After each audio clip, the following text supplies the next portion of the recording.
இன்றைய முதல் வாசகம் இணைச்சட்ட நூலிலிருந்து வாசகம். அதிகாரம் 26 வசனம் 16 முதல் 19 முடிய. ஆண்டவர் கூறுவது: முறைமைகளையும் நியமங்களையும் நீ நிறைவேற்றுமாறு உன் கடவுளாகிய ஆண்டவர் இன்று உனக்கு கட்டளையிட்டுள்ளார்.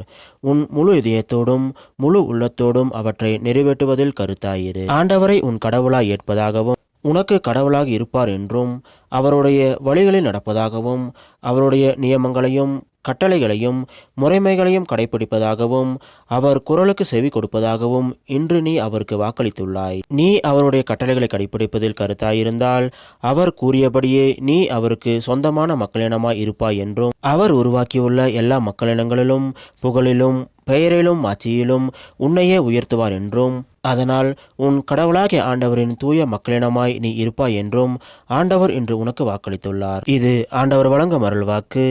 இறைவா, உமக்கு நன்றி. இன்றைய நற்செய்தி புனித மத்தேயு எழுதிய நற்செய்தியிலிருந்து வாசகம். அதிகாரம் 5 வசனம் 43 முதல் 48 முடிய. அக்காலத்தில் இயேசு தம் சீடர்களிடம் கூறியது: உனக்கு அடுத்திருப்பவரிடம் அன்பு கூர்வாயாக, பகைவரிடம் வெறுப்பு கொள்வாயாக என கூறப்பட்டிருப்பதை கேட்டிருக்கிறீர்கள்.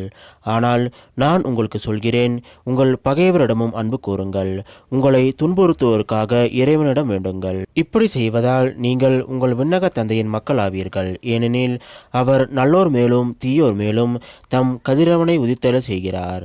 நேர்மையுள்ளோர் மேலும் நேர்மையற்றோர் மேலும் மழை பெய்ய செய்கிறார். உங்களிடத்தில் அன்பு செலுத்துவோரிடமே நீங்கள் அன்பு செலுத்துவீர்களானால் உங்களுக்கு என்ன கைமாறு கிடைக்கும்?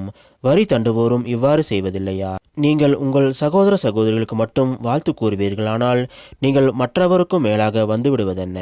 பிற இனத்தவரும் இவ்வாறு செய்வதில்லையா? ஆதலால் உங்கள் விண்ணக தந்தை நிறைவுள்ளவராய் இருப்பது போல நீங்களும் நிறைவுள்ளவர்களாய் இருங்கள். இது கிறிஸ்து வழங்கும் நற்செய்தி. கிறிஸ்துவே உமக்கு புகழ்.